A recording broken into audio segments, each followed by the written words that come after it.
नमस्कार, स्वागत है आप सभी का चैनल पर। उम्मीद है आप सभी अच्छे होंगे और आपकी पढ़ाई बेहतर ढंग से चल रही होगी।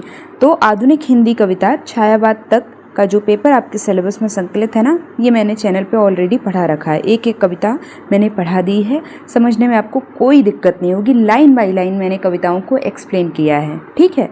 तो डिस्क्रिप्शन बॉक्स में आपको इस पेपर की डायरेक्ट लिंक मिल जाएगी। जो प्लेलिस्ट मैंने आपकी सुविधा को ध्यान में रखते हुए चैनल पे बना दी है ऑलरेडी, उसकी लिंक आपको मिलेगी। वहाँ से जाके आप सारी कविताओं को सीक्वेंस वाइज पढ़ सकते हैं। आपको कोई कविता ढूंढने में कोई दिक्कत नहीं होगी, कहीं भी भटकना नहीं पड़ेगा, ठीक है। आप पढ़ के देखना, जो कविताएं आपको आज तक समझ में नहीं आई होंगी वो भी आपको बड़े ही आसान शब्दों में समझ आ जाएंगी। अब बात आती है इस पेपर के PYQs पर, क्योंकि PYQ से एक मोटा मोटा अंदाज़ा लग जाता है कि किस तरह के प्रश्न पूछे जाते हैं। तो उन पे हम डिस्कस कर लेंगे, यानी कि प्रीवियस ईयर क्वेश्चन पेपर जो है इस पेपर का अपडेटेड, उस पे हम डिटेल में बात कर लेंगे।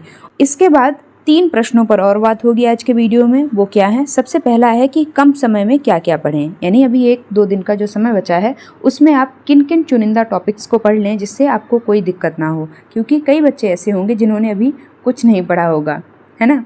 तो उनको मैं इंपॉर्टेंट टॉपिक्स मार्क करा दूंगी आपके सिलेबस से, तो आप उनको ही अगर पढ़ के जाएंगे तो आपको परीक्षा में कोई भी दिक्कत नहीं होगी, ठीक है। वैसे तो सिलेबस कंप्लीट करना चाहिए, लेकिन नहीं किया है तो चलिए फिर मैं आपको इंपॉर्टेंट टॉपिक्स तो मार्क कराऊंगी ही। दूसरी बात आती है कहाँ से पढ़ें, तो उसका जवाब मैंने आपको दे दिया है। डिस्क्रिप्शन बॉक्स में इस पेपर की जो प्लेलिस्ट मैंने बना रखी है उसकी डायरेक्ट लिंक मिलेगी, वहाँ से जाके आप सारे वीडियोस देख सकते हैं, ठीक है। तीसरी बात आती है अच्छा उत्तर कैसे लिखें, सबसे ज़रूरी बात है। क्योंकि कई बार ऐसा होता है कि हम सब पढ़ चुके होते हैं, लेकिन हमें ये नहीं पता होता कि हमारी गलती कहाँ हो रही है, जिसकी वजह से हमारी CGPA या फिर SGPA इम्प्रूव नहीं हो रही है। तो वो गलती होती है आपके उत्तर लेखन में। तो उसको कैसे सुधारा जा सकता है, तो उसके लिए मैंने पहले से ही आपके लिए वीडियो बना रखा है। तो चैनल पे जाना, ये वाला वीडियो आपको मिलेगा, ये आप देखना। एक एक पॉइंट को मैंने डिटेल में डिस्कस किया है। लॉन्ग आंसर टाइप क्वेश्चन कैसे लिखते हैं, तो उसको मैंने यहाँ पे डिटेल में बताया है। इसकी लिंक डिस्क्रिप्शन बॉक्स में मिल जाएगी। दूसरी बात आती है कविता का पेपर है तो सप्रसंग व्याख्या के प्रश्न भी पूछे जाएंगे, जाहिर सी बात है। तो सप्रसंग व्याख्या में अगर आपको दिक्कत आती है सप्रसंग व्याख्या करने में, तो उसके लिए आप ये वाला वीडियो चैनल पे जाके देख लेना। तो चलिए फिर मैं आपके सिलेबस से आपको इंपॉर्टेंट टॉपिक्स मार्क करा दे रही हूँ, उसके बाद अपन PYQs पे डिस्कशन कर लेंगे, ठीक है। तो मैंने आपका सिलेबस ओपन कर लिया है। इतना तो आप सबको पता ही होगा कि आपके सिलेबस में 4 यूनिट्स लगी हुई हैं, तो डिटेल में देख लेते हैं। तो पहली यूनिट है, तो फर्स्ट यूनिट में भारतेंदु हरिश्चंद्र और मैथिली शरण गुप्त 2 कवि लगे हुए हैं। हर एक यूनिट में ही 2 कवि लगे हुए हैं। तो भारतेंदु हरिश्चंद्र की नए जमाने की मुकरी और मैथिली शरण गुप्त की जो बड़ी ही प्रचलित रचना है भारत भारती, उसका भविष्यत खंड के कुछ उपखंड लगे हुए हैं, जो कि मैंने चैनल पे 2 पार्ट्स में पढ़ाए हैं, ठीक है। इसके बाद में सेकेंड यूनिट है, राम नरेश त्रिपाठी की पथिक कविता संकलित है। जयशंकर प्रसाद जी की 2 कविताएं हैं, पेशोला की प्रतिध्वनि और अब जागो जीवन के प्रभात। अब जागो जीवन के प्रभात आसान कविता है, और पिछले वर्ष का जो प्रश्न पत्र है उसमें अब जागो जीवन के प्रभात से ही पद्यांश पूछा गया था, ठीक है। लेकिन पेशोला की प्रतिध्वनि महत्वपूर्ण कविता है। बाकी आपको जो समझ में आए आप इन दोनों में से एक चूज़ करके पढ़ लेना, ठीक है। इसके बाद में थर्ड यूनिट आती है, सूर्यकांत त्रिपाठी निराला जी की 2 कविताएं संकलित हैं, स्नेह निर्झर, बह गया है। इसके बाद में भिक्षुक। दोनों ही कविताएं आसान हैं, लेकिन यहाँ पे भी मैं कहूँगी भिक्षुक कविता थोड़ी सी आसान है स्नेह निर्झर के कंपैरिजन में। बाकी दोनों कविताएं अच्छी हैं और आसान हैं। अगले जो कवि हैं सुमित्रानंदन पंत जी, प्रकृति के सुकुमार कवि ही हैं। द्रुत झरो जगत के जीर्ण पत्र और भारत माता ग्रामवासिनी, इनकी भी 2 कविताएं आपके सिलेबस में संकलित हैं, ठीक है। इसके बाद में आ जाइए लास्ट यूनिट कौन सी है। लास्ट यूनिट में महादेवी वर्मा और सुभद्रा कुमारी चौहान 2 कवित्री लगी हुई हैं। महादेवी वर्मा जी की 2 कविताएं हैं, पूछता क्यों, शेष कितनी रात, और दूसरी बीन भी हूँ मैं तुम्हारी रागिनी भी हूँ, ठीक है। इसके बाद में सुभद्रा कुमारी चौहान की 2 कविताएं हैं, वीरों का कैसा हो बसंत और ठुकरा दो या प्यार करो। दोनों ही आसान कविताएं हैं, ठीक है। अब आ जाइए, मैं मार्क करा दे रही हूँ आपको कौन कौन सी कविताएं पढ़ लेनी चाहिए जिससे आपका भला हो जाए। चलिए फिर फर्स्ट यूनिट से आपको कोई एक कवि चूज़ कर लेने हैं अपनी सुविधा के अनुसार, आपको जिन्हें पढ़ने में मज़ा आता है। क्योंकि कई बार ऐसा होता है कि हम साहित्य के विद्यार्थी हैं तो किसी एक कवि को पढ़ने में हमें ज़्यादा मज़ा आता है, उनकी जो पंक्तियाँ इत्यादि होती हैं वो हमारी ज़बान पे बनी रहती हैं, तो उसको आप ध्यान में रखते हुए कवि को चूज करना, ठीक है, भारतेंदु हरिश्चंद्र या फिर मैथिली शरण गुप्त जी, किसी को जिनकी आपको कविताओं की पंक्तियां ज़्यादा याद हों, क्योंकि जब आप विस्तृत प्रश्न लिखेंगे ना तो उसमें आपको उद्धरण देने होंगे और जो कि देने चाहिए, सबसे ज़रूरी होता है ये, इससे आपके मार्क्स इंप्रूव होते हैं। तो इसलिए मैं बता रही हूँ, ये बात आप ध्यान में रखते हुए चूज़ करना कि आपको कौन सी कविता कौन से कवि को पढ़ना है, ठीक है, समझ गए आप।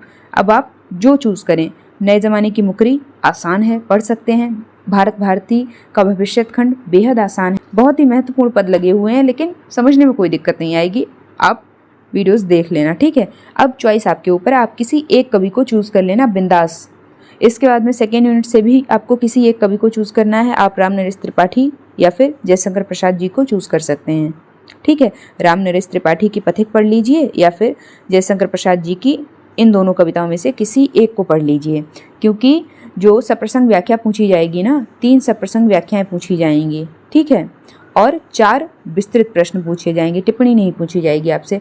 तो ये रहने वाला है आपका पेपर पैटर्न। तो 3 जो सप्रसंग व्याख्याएं पूछी जाएंगी, वो पहली तो होगी फर्स्ट यूनिट से, ऑप्शन मिलेगा आपको अथवा में मैथिली शरण गुप्त जी और भारतेंदु हरिश्चंद्र जी की नए ज़माने की मुकरी से एक एक पद्यांश दिया होगा, उसमें से आपको एक चूज़ करके व्याख्या करनी होगी, ठीक है। तो आप किसी एक को पढ़ लें, आपका काम चल जाएगा बड़े बेहतर ढंग से।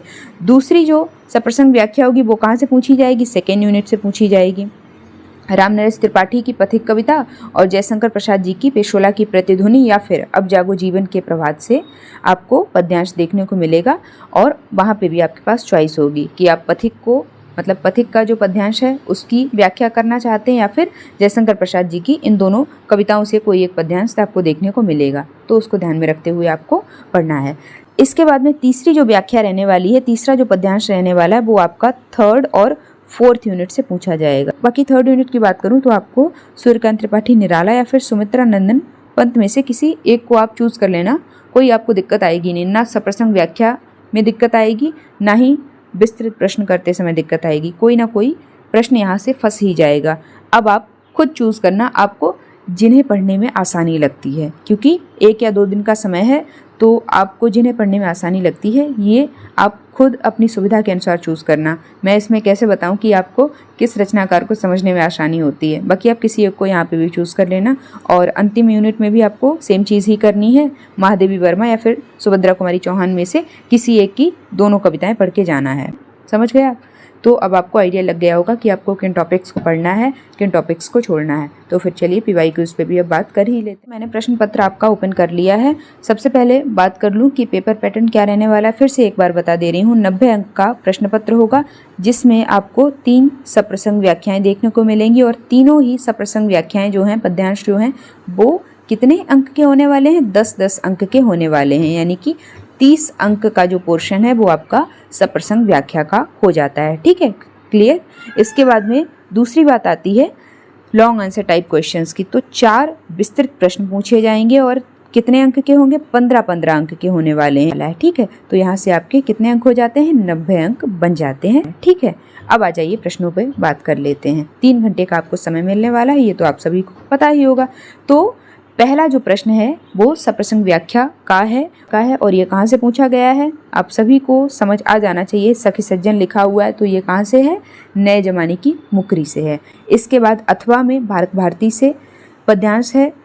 इसके बाद में आइए अगला जो पद्यांश दे रखा है सप्रसंग व्याख्या के लिए, वो कहाँ से दे रखा है, पथिक कविता से दे रखा है, रामनरेश त्रिपाठी जी।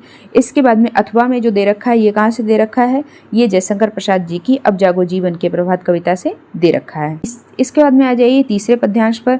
तो तीसरा पद्यांश कहाँ से पूछा गया है, ये पूछा गया है निराला की जो कविता है स्नेह निर्झर बह गया है से। इसके बाद में अथवा में जो दे रखा है, ये कहाँ से दे रखा है, ये सुभद्रा कुमारी चौहान जी की जो कविता है वीरों का कैसा हो बसंत, यहाँ से ये पद्यांश दे रखा है। तो दूसरा प्रश्न जो है दीर्घोत्तरीय प्रश्न है, नए जमाने की मुकरी का प्रतिपाद्य लिखिए, ठीक है, 15 अंक का प्रश्न है।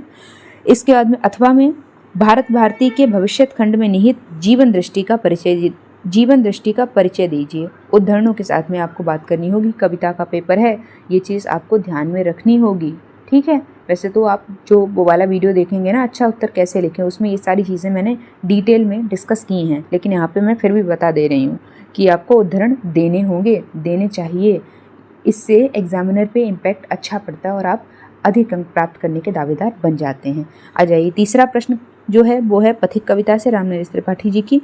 पथिक कविता में व्याप्त प्रकृति सौंदर्य पर प्रकाश डालिए। पथिक कविता वैसे भी प्रकृति सौंदर्य की कविता है, तो उसके आधार पर उद्धरणों के माध्यम से आपको बात करनी होगी। इसके बाद में पेशोला की प्रतिध्वनि कविता का मुख्य अभिप्राय क्या है, भावार्थ क्या है, उसको यहाँ पे आपको स्पष्ट करना है, बताना है। चौथा प्रश्न जो है भिक्षुक कविता से है, निराला की कविता। भिक्षुक कविता के भाव पक्ष पर आपको विचार करना है, ठीक है। इसकी जो मूल संवेदना है उसको उद्धरणों के माध्यम से आपको समझाना होगा। अथवा में भारत माता ग्रामवासिनी सुमित्रा नंदन पंत की कविता है। इसके आधार पर पंत की काव्य चेतना का मूल्यांकन कीजिए। देखिए, चौथा प्रश्न जो है वो 3rd यूनिट से पूछा गया है। 3rd यूनिट में 2 कवि संकलित हैं, निराला और पंत। तो निराला की एक कविता से प्रश्न आया है और अथवा में पंत की एक कविता से प्रश्न आया है। ऐसे ही अंतिम प्रश्न जो है 5वां प्रश्न वो 4th यूनिट से पूछा गया है। 4th यूनिट में 2 कवित्री संकलित हैं, कौन कौन, महादेवी वर्मा और सुभद्रा कुमारी चौहान। तो उनकी रचनाओं से ही प्रश्न बना है, कवियों से प्रश्न नहीं पूछा गया है, ना पूछा जाएगा, रचनाओं से ही प्रश्न पूछा जाएगा।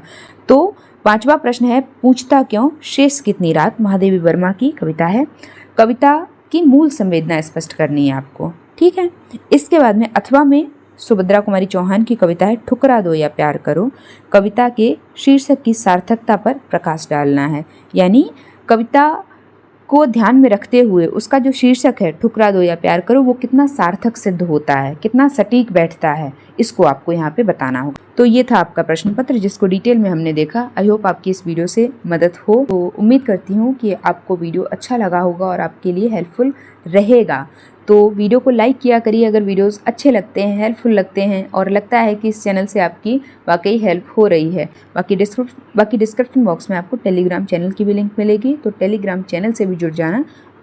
वहाँ पे मैं बहुत सारा study material free of cost provide कराती रहती हूँ, किसी भी चीज़ का कोई भी चार्जेस नहीं लगता है, ठीक है। तो डिस्क्रिप्शन बॉक्स में आपको लिंक मिल जाएगी। बाकी चैनल से ज़रूर जुड़ें, अपने साथियों को भी जोड़ें और पढ़ते रहिए, सीखते रहिए। Thanks for watching this video.